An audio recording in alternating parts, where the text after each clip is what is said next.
Hello বন্ধুরা, আশা করি সবাই ভালো আছেন। আমিও ভালোই আছি। তো নিমপিট, কৈখালি, শান্তিনিকেতন, পুরুলিয়ার পর কিন্তু আবার আপনাদেরকে নিয়ে বেরিয়ে পড়ছি অচেনাকে চিনতে, অজানাকে জানতে। এবারে আমি আপনাদেরকে নিয়ে যাব আমাদের পশ্চিমবঙ্গের প্রতিবেশী রাজ্য ঝাড়খণ্ডে। হ্যাঁ, আবার সেই ঝাড়খণ্ড। বিগত এক বছরে কিন্তু ঝাড়খণ্ডের বেশ কিছু জায়গা আমি আপনাদেরকে এক্সপ্লোর করে দেখিয়েছি। আর এবারে এক্সপ্লোর করে দেখাবো ঝাড়খণ্ডের একটি অফবিট জায়গা সাহেবগঞ্জ। নামটা হয়তো অনেকের কাছে চেনা, আবার অনেকের কাছে হয়তো অচেনা। তবে এই জায়গায় গেলে কিন্তু আপনাদের জন্য রয়েছে সুন্দর প্রকৃতির হাতছানি, এছাড়াও রয়েছে ইতিহাসকে ছুঁয়ে দেখার সুযোগ। এখন সময় সন্ধ্যে 7:10। আমি আর কিছুক্ষণের মধ্যে আমার বাগুইআটির বাড়ি থেকে বেরিয়ে আগে সোজা চলে যাব হচ্ছে হাওড়া স্টেশন। তবে এবারের এই ট্রিপে কিন্তু রোমিং বার্ডসের পক্ষ থেকে শুধু আমি একাই যাচ্ছি, কারণ আপনাদের সকলের প্রিয় রত্না তার কিছু ব্যক্তিগত কাজের জন্য যেতে পারছেন না। তবে আমি কিন্তু একা নই, আমার সাথে আমার আরও দুই বন্ধুও যাচ্ছেন।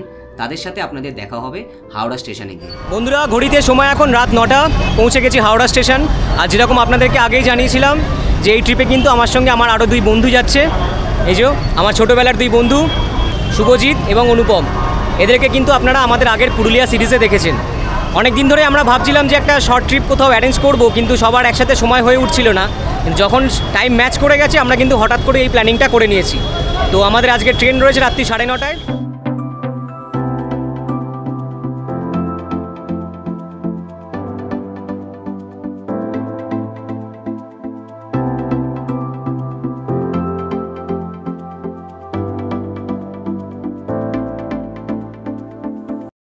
ঘড়িতে সময় এখন রাত্রি 9:20।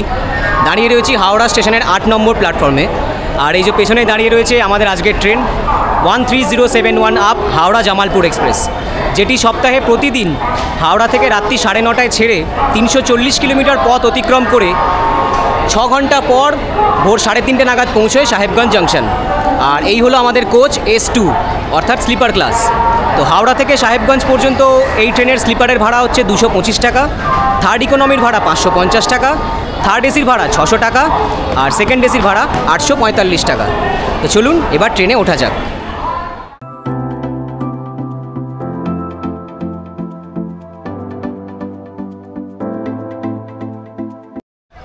নির্ধারিত সময়ের থেকে মাত্র 2 মিনিট লেটে হাওড়া স্টেশনের 8 নম্বর প্ল্যাটফর্ম থেকে কিন্তু ট্রেন ছেড়ে দিল। আর তার সাথে সাথেই আমাদের থ্রি মাস্কেটিয়ার্সেরও যাত্রা শুরু হয়ে গেল। তো আমরা আশা করছি আমাদের ট্রিপটা খুব ভালো হবে, খুব ভালোভাবে আমরা এনজয় করব। আপনারাও ভিডিওটা দেখতে থাকুন, আশা করি আপনাদেরও খুব ভালো লাগবে, আপনারাও খুব এনজয় করবেন। তো রাতের অন্ধকারে এখন আর ভিডিও করে কোনো লাভ নেই, কেননা বাইরে কিছুই দেখানো যাবে না। তাই এখনকার মতো সবাইকে শুভরাত্রি। তবে একটা ইনফরমেশান আপনাদেরকে দিয়ে দিই, হাওড়া থেকে ছাড়ার পর কিন্তু এই ট্রেনের প্রথম স্টপেজ হচ্ছে বর্ধমান জংশন, যেটা পৌঁছানোর সময় রাত 10:22। তো এখনকার মতো সবাইকে শুভরাত্রি, টাটা। আমাদের এখন তাড়াতাড়ি ঘুমিয়ে পড়তে হবে, তার কারণ ফোনে অ্যালার্ম সেট করে রাখতে হবে। কাল কিন্তু অনেক ভোরবেলা আমাদেরকে উঠতে হবে। যদি একবার ঘুম না ভাঙে তাহলে কিন্তু খুব চাপ হয়ে যাবে। জামালপুর এক্সপ্রেস ছাড়াও হাওড়া থেকে সাহেবগঞ্জ যাওয়ার জন্য আরও 2টি ট্রেন রয়েছে। সেগুলি সম্পর্কে সম্পূর্ণ ডিটেলস আমি স্ক্রিনে দিয়ে দিলাম, চাইলে আপনারা স্ক্রিনশট নিয়ে রাখতে পারেন।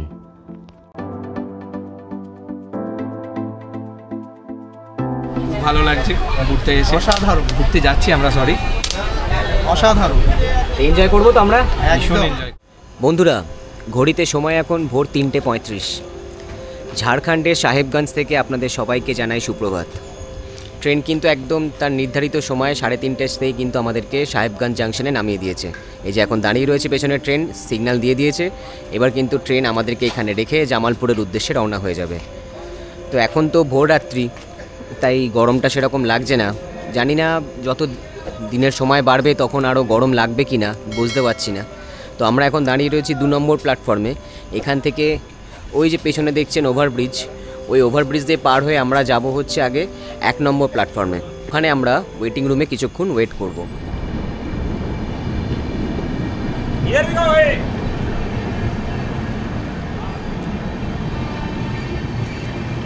সুপ্রভাত বন্ধুরা, সময় এখন সকাল 6:15। আমরা কিন্তু এই সাহেবগঞ্জ স্টেশনের ওয়েটিং রুমে বেশ অনেকক্ষণ সময় অপেক্ষা করলাম, তার কারণ বাইরে পুরো অন্ধকার ছিল, তাই বাইরে বেরিয়ে কোনো লাভ হতো না।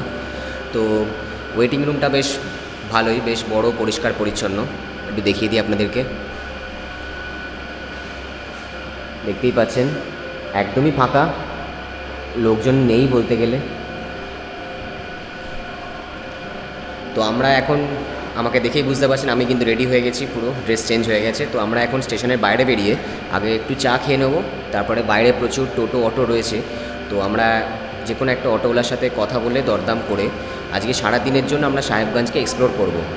তারপরে কিন্তু আবার আজকেই রাত্রিবেলা আমরা ফিরতি জামালপুর এক্সপ্রেস ধরে আমরা হাওড়া ফিরে যাব কাল ভোরবেলা। তো আপনারা যদি আমাদের মতো একদিনের সাহেবগঞ্জ প্ল্যানিং করতেন, সেক্ষেত্রে কিন্তু আপনারা আমাদের মতো এরকম রাত্রে ট্রেন ধরে ভোরবেলা এখানে চলে আসুন। এখানে ওয়েটিং রুমে কিছুক্ষণ কাটিয়ে বাইরে বেরিয়ে আপনারা তারপরে অটো রিজার্ভ করে সারাদিন সাহেবগঞ্জ ঘুরে আবার সন্ধ্যের মধ্যে ফিরে চলে আসুন এই সাহেবগঞ্জ স্টেশনে। তারপর রাতের ফেরার ট্রেন ধরে আপনারা পরের দিন ভোরবেলার মধ্যে হাওড়া ফিরে যেতে পারেন। তবে আপনারা কিন্তু যদি হাতে দুদিনের সময় নিয়ে আসেন, সেক্ষেত্রে আপনারা সাহেবগঞ্জে ওয়ান নাইট স্টে করে তারপরে কিন্তু আপনারা 2 দিন ধরে সাহেবগঞ্জকে ভালোভাবে এক্সপ্লোর করতে পারবেন। আপনারা সেই ক্ষেত্রে আপনারা কিভাবে ট্যুর প্ল্যানিংটা করবেন, কোথায় থাকবেন, কিভাবে কী ঘুরবেন না, সব কিছু কিন্তু ডিটেলসে আমি আপনাদেরকে পরে জানাবো। সকাল সকাল স্টেশনের বাড়ি থেকে একটুখানি চা খেয়ে নিচ্ছি, কারণ চা না খেলে তো হবে না, একটু চা না খেয়ে দিনটা ঠিক শুরু করা যাবে না। ভালো টেস্ট করেছে চাটা। বন্ধুরা, স্টেশনের কাছ থেকে আমরা একটা ব্যাটারি অটো নিয়ে নিয়েছি। তো সেই অটো করে কিন্তু আমরা এখন সারা দিনের জন্য সাইট সিইংয়ের জন্য বেরিয়ে পড়লাম। ঠিক আছে, তো আমাদের আজকে সারাদিনে অনেকগুলো সাইট সিইং করার আছে। তো আমরা এখন প্রথম যাব হচ্ছে বাইসি দেবী মন্দির। তো এখান থেকে স্টেশন থেকে খুব কাছাকাছি। এই যে আমরা 3 মাস্কেটিয়ার্স বসে পড়েছি। কেমন লাগছে? খুব ভালো লাগছে।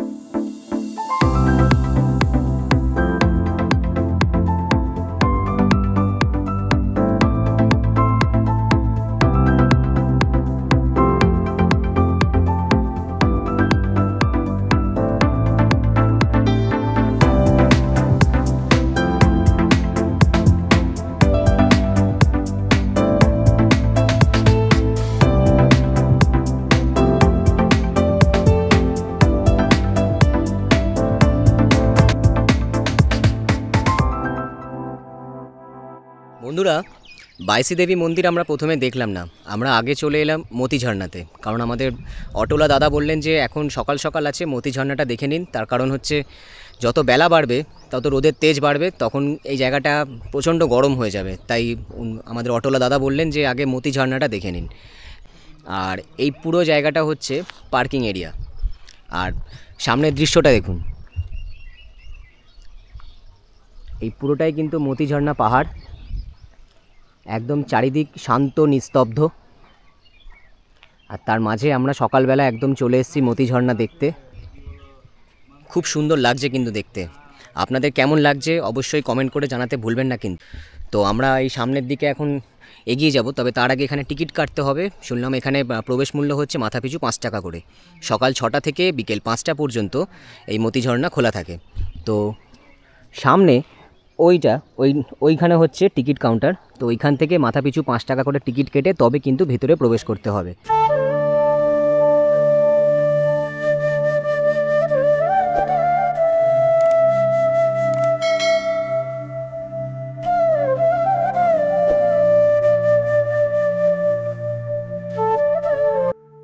এই বিশাল গেটটি দিয়ে ভিতরে প্রবেশ করে প্রায় 10 মিনিট মতো হেঁটে এগিয়ে যেতে হবে মতি ঝর্ণা দেখার জন্য। আর এই ঝর্ণার সাথেই কিন্তু রয়েছে একটি শিব মন্দির, যার নাম মতিনাথ ধাম। রাস্তার ঠিক পাশেই বাচ্চাদের খেলাধুলো করার জন্য একটি সুন্দর পার্ক এবং সেই পার্কে বসার জন্য অনেকগুলি ব্যবস্থা করে দেওয়া আছে।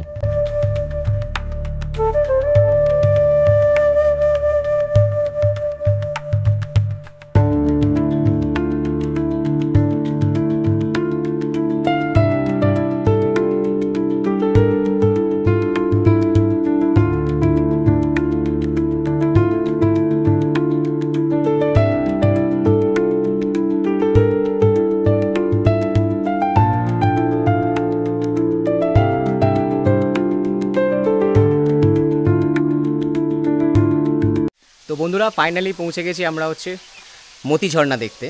এই যে পেছনেই ওই পাহাড়ের একদম ওপর থেকে কিন্তু জল নিচের দিকে ঝাঁপিয়ে পড়ছে, খুব সুন্দর লাগছে কিন্তু দেখতে। আর ঝর্ণার ঠিক পাশেই একটি মন্দির রয়েছে, যেটি হলো মতিনাথ ধাম বা শিবজির মন্দির। সেই মন্দির আপনাদেরকে দেখাবো, তবে তার আগে এই জায়গাটা সম্পর্কে কিছু কথা আপনাদেরকে বলে দিই। এই ঝর্ণার নাম মতি ঝর্ণা কেন, তার একটা কারণ আছে। এখন গ্রীষ্মকাল, এখন জল খুবই কম, তবে বর্ষার সময় যখন জল খুব বেশি থাকে তখন ওপর থেকে যখন ওই ঝর্ণার জল নিচে ঝাঁপিয়ে পড়ে তখন সেটাকে দেখতে মতি বা মুক্তোর মতো লাগে, সেই জন্যই কিন্তু এই ঝর্ণার নাম হয়েছে মতি ঝর্ণা।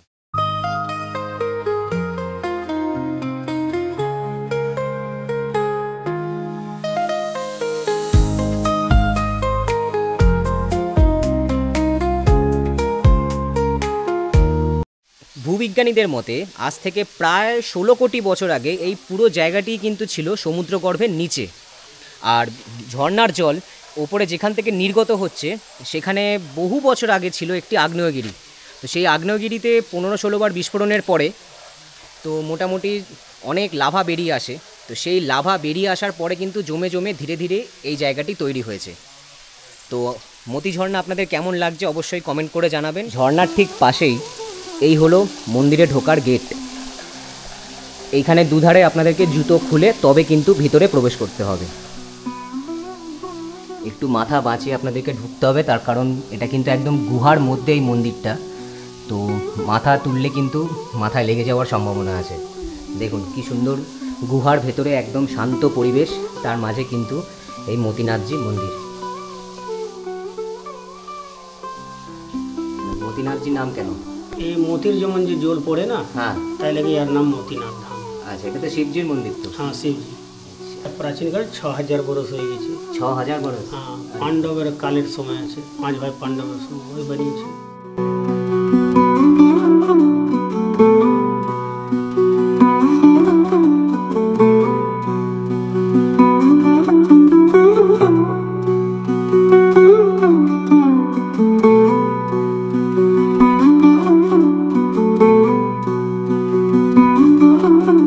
মতি ঝর্ণা দেখে এই ফেরার রাস্তায় এই দিক দিয়ে কিন্তু আরেকটি সুন্দর একটি গেট করা আছে এবং সেখান দিয়ে কিন্তু সিঁড়ি করা আছে।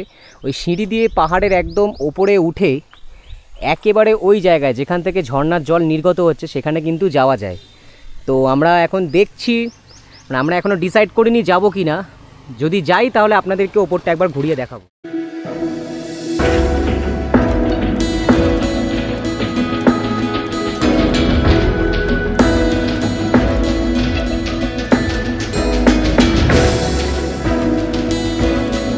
থেকে কিন্তু প্রথমে সিমেন্টের ধাপি ছিল, তারপরে কিন্তু এরকম লোহার সিঁড়ি দিয়ে আমাদেরকে উপরে উঠতে হচ্ছে। তো বলবো আপনারা যদি ফ্যামিলি নিয়ে আসেন বা সাথে যদি বাচ্চা থাকে তাহলে এখানটা অ্যাভয়েড করতেই পারেন। তার প্রথমত হচ্ছে খুব রিস্কি, আশেপাশে ধরার কোনো জায়গা নেই, আর তার সাথে সিঁড়িগুলোর হাইট কিন্তু অনেক বেশি এবং যথেষ্ট খাড়াই। তাই সাবধানতা অবলম্বন না করলে কিন্তু যে কোনো সময় বড়সড় দুর্ঘটনা ঘটে যেতে পারে। আমাদের মতো ইয়াংস্টাররা আসলে অবশ্যই ওপর অবধি যেতে পারেন। তো চলুন, যখন আমরা মিশনে নেমেই পড়েছি তো মিশনটা সাকসেস করেই আসি। দেখি ওপর অবধি ওঠার পরে ওখান থেকে ভিউটা কীরকম লাগে এবং আপনাদেরকেও সেই অভিজ্ঞতাটা শেয়ার করব। চলুন, একটা পথ কিন্তু আমরা ট্রেক করে উঠে এলাম। রাস্তাটা বেশ খাড়াই, আর এই যে এই জায়গাটা দেখছেন এখান থেকে কিন্তু পুরো একদম স্লোপ নিচে নেমে গেছে একেবারে ওই নিচ অবধি। আর ওইখানে দেখছেন একটি ব্রিজ করা আছে, ওইখান থেকে কিন্তু মতি ঝর্ণার মানে যে জল, সেই ঝর্ণার জল কিন্তু ওইখান থেকে নির্গত হয়ে একদম নিচের দিকে ঝাঁপিয়ে পড়ছে। আমরা ভাবছিলাম যে এখান থেকে ওই ব্রিজটা অবধি যাব, কিন্তু এই যা রাস্তা দেখছি, রাস্তা এখনও তৈরি হচ্ছে, পুরোপুরি তৈরি হয়নি, একদমই স্লোপ। মানে যদি কোনো কারণে পা স্লিপ হয় তো একদম গড়িয়ে নিচ অবধি পৌঁছে যাব, তাতে শারীরিক ক্ষতিটা অনেক বেশি হবে। তাই আর ওই ব্রিজ অবধি আমরা যাচ্ছি না। তবে আশপাশটা দেখুন, খুব সুন্দর লাগছে, কিন্তু একদম নিস্তব্ধ, চারিদিকে একদম সবুজ ঘন জঙ্গল, পাহাড়, মানে প্রাকৃতিক পরিবেশ আপনাকে মুগ্ধ করবেই। আপনার মন এখানে বিচলিত হতে একদম বাধ্য। একটা সুন্দর ঠান্ডা হাওয়া দিচ্ছে, তাই কষ্টটা বেশি লাগছে না। এখানে রোদ উঠেছে, গরম লাগছে ঠিকই, তবে এই হাওয়াটার জন্য কিন্তু খুব একটা বেশি কষ্ট মনে হচ্ছে না। তবে আমরা নিচ অবধি যাচ্ছি না, এখান থেকে কিন্তু আমরা আবার যেখান থেকে শুরু করেছিলাম সেইখানেই আবার আমরা নেমে যাব। কেমন লাগছে? খুব ভালো লাগছে, খুব এনজয় করছি। এই সাহেবগঞ্জে সাইট সিইং করার সময় চলার পথের ঠিক পাশেই আপনারা দেখতে পাবেন সুন্দর বহমান গঙ্গা নদীকে।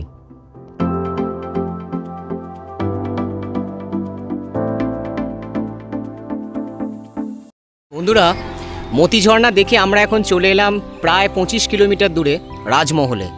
আর রাজমহলে এসে আমাদের প্রথম সাইট সিইং পয়েন্ট হচ্ছে এই যে বারাদারি বা বারাদুয়ারি। 12টি দরজা বিশিষ্ট এই জায়গাটি বলে তার এর নাম হয়েছে বারাদারি। এই জায়গাটি কিন্তু আর্কিওলজিক্যাল সার্ভে অফ ইন্ডিয়ার আন্ডারে রয়েছে। আর এই হলো গেট, এই গেট দিয়ে কিন্তু আমরা এখন ভিতরের দিকে প্রবেশ করব। এই বারাদারিতে কিন্তু কোনো রকম ক্যামেরা দিয়ে ভিডিওগ্রাফি অ্যালাউ নয়, কারণ এটি আর্কিওলজিক্যাল সার্ভে অফ ইন্ডিয়ার আন্ডারে আছে তাই। তবে আপনারা মোবাইল ফোন দিয়ে ফটো বা ভিডিওগ্রাফি করতেই পারেন। আর ওই যে গেটটি দেখছেন, ওই গেট দিয়ে ঢোকার পর এইখানে কিন্তু আপনাদেরকে নাম এন্ট্রি করতে হবে, মানে আপনারা কতজন আসছেন তাদের প্রত্যেকের নাম এবং ফোন নাম্বার এন্ট্রি করে তবেই কিন্তু আপনাদের ভিতরে প্রবেশ করতে হবে। এই যে সামনের এই যে সিঁড়ি হয়েছে, এই সিঁড়ি দিয়েই কিন্তু আমরা এখন ওপরের দিকে যাব।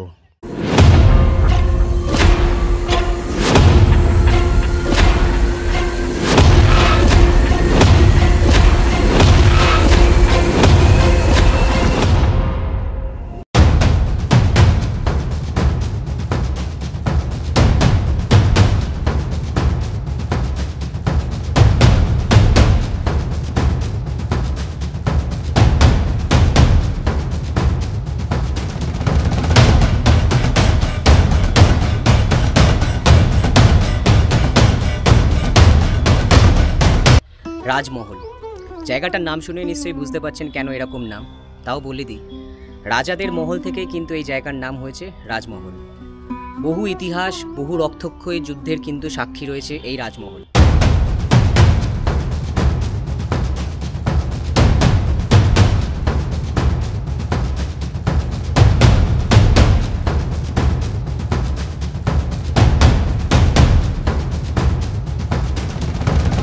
একসময় বাংলার নবাব দাউদ খান কারানির অধীনে ছিল কিন্তু এই রাজমহল। পরবর্তীকালে 1576 সালে রাজমহল যুদ্ধের সময় সম্রাট আকবরের হাত ধরে মুঘল সাম্রাজ্যের অধীনে আসে এই রাজমহল। এখানে কিন্তু মুঘল সাম্রাজ্যের প্রচুর স্থাপত্য রয়েছে, যেমন আমরা এখন রয়েছি বারাদুয়ারিতে, এরপরে আমরা যাব হচ্ছে জামি মসজিদে।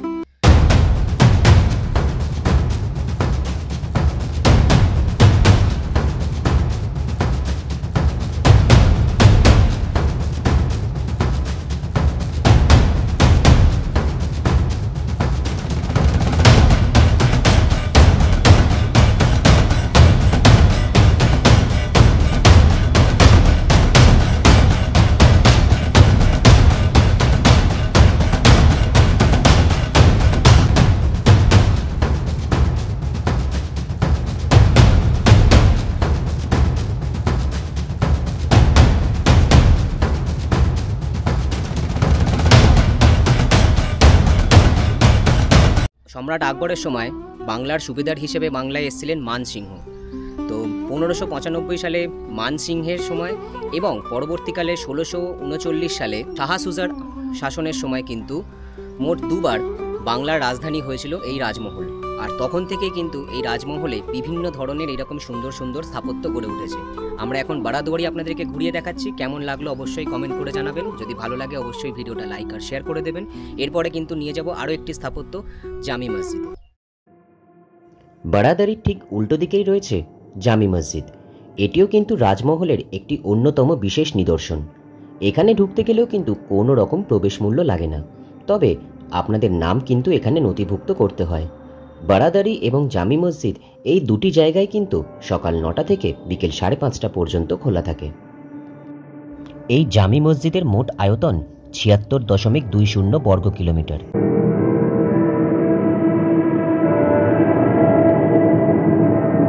যতই বল ইটের সব কিছু তো ইটের ইয়েতে গরম হয় হবে না, তুই যত গরমই আসবি এইটাই থাকবে।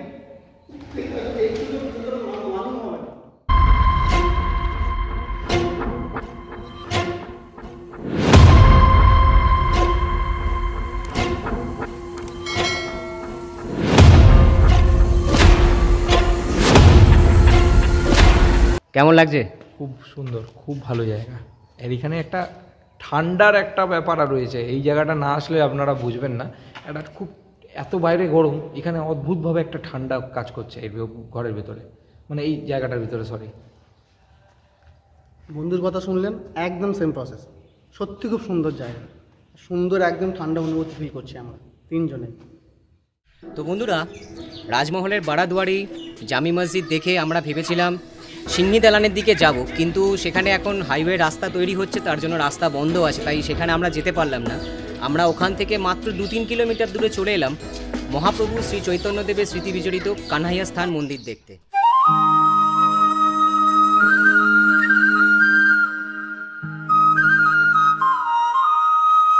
কানাইয়া স্থান নামটা শুনে নিশ্চয়ই বুঝতে পারছেন, কানাইয়া বা শ্রীকৃষ্ণের মন্দির।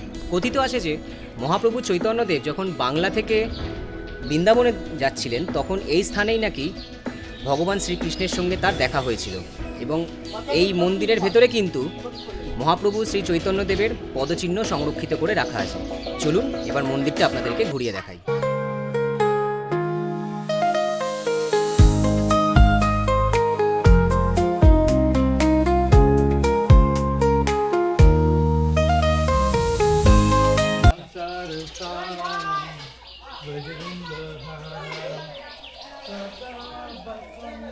এখানে সব সোলারেই চলছে, বুঝেছিস তো?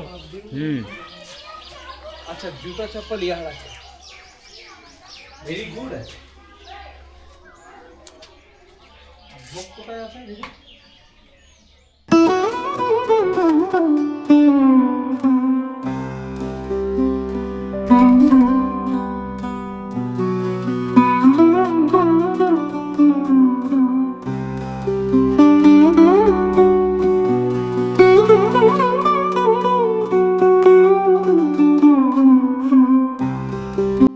আর এই হলো মহাপ্রভু শ্রী চৈতন্যদেবের পদচিহ্ন।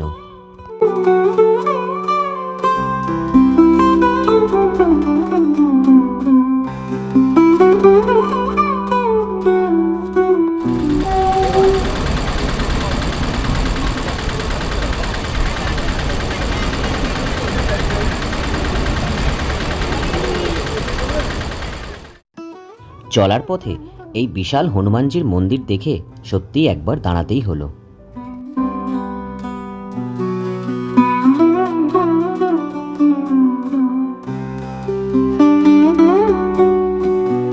এরপর আমরা চলে এলাম বাইসি দেবী মাতা মন্দির দর্শন করতে। সবশেষে আমরা চলে এলাম গঙ্গাপাড়ে। গ্রীষ্মকালে এখানে নদীর মাঝে চর পড়ে যায় ঠিকই, তবে বর্ষার সময় কিন্তু বিপুল পরিমাণ জল থাকে এই গঙ্গা নদীতে। আর সাহেবগঞ্জের কাছে কিন্তু গঙ্গা নদী বেশ প্রশস্ত, এপার ওপার একেবারেই দেখা যায় না। আর সবচেয়ে মজার ব্যাপার হলো বন্ধুরা, এই গঙ্গার একপারে যেমন রয়েছে ঝাড়খণ্ডের সাহেবগঞ্জ, তেমনি অপর পারে রয়েছে আমাদের পশ্চিমবঙ্গের মালদা জেলার মানিকচক। তো আজ কিন্তু আমরা এই দাদার সাথে পুরো সাহেবগঞ্জকে যতটা পারলাম এক্সপ্লোর করলাম। তো এই দাদার সাথে আপনাদের পরিচয় করে দিই। ভাইয়া, आपका नाम? पप्पू। अच्छा, आपका मोबाइल नंबर एक बार बता दीजिए। 9099175540। अच्छा, तो आप यहाँ पे जो भी आएंगे आप सबको अच्छी तरह से घुमा देंगे ना? हाँ, घुमा देंगे। তো আপনারা ওনার নাম্বার শুনে নিলেন, আমি স্ক্রিনে এবং ডেসক্রিপশন বক্সেও দিয়ে দেবো। তো এই পাপ্পু দাদার সঙ্গে কিন্তু আপনারা যোগাযোগ করে সাহেবগঞ্জ জেলে পুরোটা এক্সপ্লোর করতে পারবেন, ভালোভাবে কিন্তু ঘুরিয়ে দেবে। সাহেবগঞ্জ বাজারের কাছে বেশ কিছু হোটেল এবং রেস্টুরেন্ট রয়েছে দুপুর এবং রাত্রে খাওয়ার জন্য। তবে আমরা কিন্তু লাঞ্চ করেছিলাম এই হোটেল আশিস থেকে। সাহেবগঞ্জ স্টেশন থেকে যার দূরত্ব পায়ে হেঁটে মাত্র 3 মিনিট। এখানে আপনারা রিজনেবল প্রাইসের মধ্যে সমস্ত ধরনের খাবার পেয়ে যাবেন এবং খাবারের কোয়ালিটিও বেশ ভালো। তো বন্ধুরা, হোটেল আশিস থেকে লাঞ্চ সেরে আমরা এখন চলে এলাম পাশেই একটি হোটেলে, যার নাম হোটেল রাজহংস। এখানে আমরা একটা ডাবল বেডরুম নিয়ে নিয়েছি। আমাদের এই রুমটার ভাড়া পড়েছে 700 টাকা। তো এখানে এখন আমাদের বেশ কিছুক্ষণ অপেক্ষা করতে হবে, তার কারণ আমাদের আজকে ফেরার ট্রেন রয়েছে রাত্রি 11:30টায় 13072 ডাউন জামালপুর হাওড়া এক্সপ্রেস। তো এখন হচ্ছে সময় দুপুর 3:30। তো আমরা এখানে এখন বেশ কিছুক্ষণ অপেক্ষা করব, তারপর কিন্তু রাত্রিবেলা এখান থেকে আমরা বেরিয়ে সোজা চলে যাব হচ্ছে স্টেশনে। আর এই হোটেল রাজহংস থেকে স্টেশন মাত্র পায়ে হেঁটে 3 থেকে 4 মিনিট। এছাড়া সাহেবগঞ্জ স্টেশনের ঠিক পাশেই রয়েছে হোটেল আকাশগঙ্গা, চাইলে এখানেও আপনারা স্টে করতে পারেন। তবে আপনারা যদি দুদিনের জন্য সাহেবগঞ্জ প্ল্যানিং করেন, তাহলে প্রথমেই আমাদের মতো হাওড়া থেকে রাতের ট্রেনে চলে আসুন সাহেবগঞ্জ। তারপর সারাদিনের জন্য সমস্ত সাইট সিইং সেরে যে কোনো একটি হোটেলে আপনারা নাইট স্টে করে পরদিন সকালবেলা আপনারা সাহেবগঞ্জের দূরের কিছু দ্রষ্টব্য দেখে নিতে পারেন, যেগুলির মধ্যে উল্লেখযোগ্য হল ফসিল পার্ক, বিন্দুবাসিনী টেম্পল, শিবগাড়ি ধাম, ইত্যাদি। তারপর সেদিন রাত্রিবেলা আপনারা ফিরতি ট্রেন ধরে ফিরে যেতে পারেন আপনাদের বাড়ির উদ্দেশ্যে। তো সাহেবগঞ্জের ভিডিও এখানে আমরা শেষ করছি। কেমন লাগলো অবশ্যই কমেন্ট করে জানাতে ভুলবেন না কিন্তু। যদি ভালো লাগে অবশ্যই ভিডিওটা লাইক আর শেয়ার করে দেবেন আপনাদের পছন্দের মানুষদের কাছে। আর এরকম আরও নতুন নতুন সুন্দর সুন্দর ভিডিও দেখার জন্য কিন্তু অবশ্যই চ্যানেলটা সাবস্ক্রাইব করে পাশে থাকা বেল আইকনটি প্রেস করে দেবেন। তো আজ এ পর্যন্তই। এরপর আবার নতুন কোনো ভিডিও নিয়ে, নতুন কোনো অভিজ্ঞতা নিয়ে আপনাদের সঙ্গে দেখা হচ্ছে আবার খুব তাড়াতাড়ি। ততক্ষণের জন্য বন্ধুরা, টাটা।